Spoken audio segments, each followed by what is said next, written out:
আচ্ছা, পরবর্তী খবরের দিকে। না, উনি কোনো চিকিৎসক নন, নিজেকে চিকিৎসক বলেও দাবি করেন না।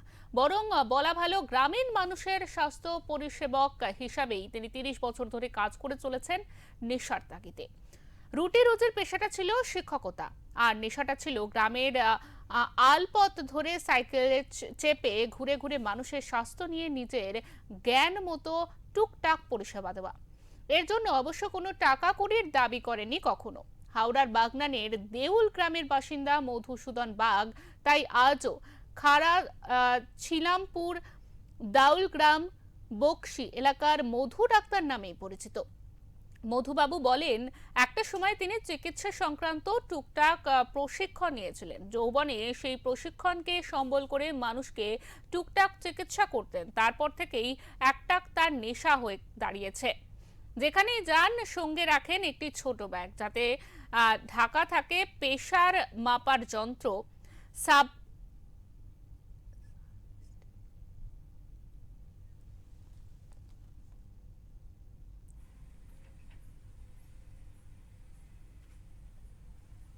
স্বাস্থ্য পরিষেবার সঙ্গে নিজেকে মিলিয়ে দিয়েছেন। পেশায় শিক্ষক, কয়েকদিন আগেই তিনি অবসর নিয়েছেন। এখন তার নেশা হয়ে উঠেছে সাধারণ মানুষের চিকিৎসা করার, বলা যেতে পারে তাদের স্বাস্থ্যের প্রাথমিক পাঠটুকু দেওয়ার।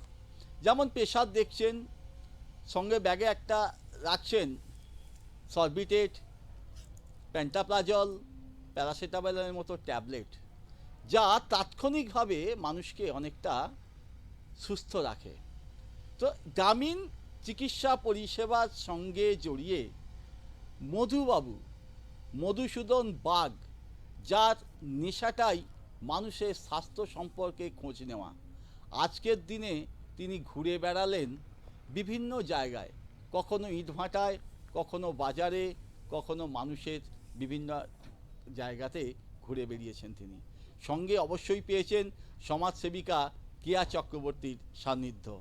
কেয়া চক্রবর্তীর এই ব্যাকআপটা অনেক নতুন প্রজন্মের কাছে রীতিমতো অনুপ্রেরণা দেবে। মধুবাবুর কাজকে কুর্নিশ জানাচ্ছে সব পক্ষই। উলুবেড়িয়া থেকে মনোজ চক্রবর্তীর রিপোর্ট, ওঙ্কার বাংলা।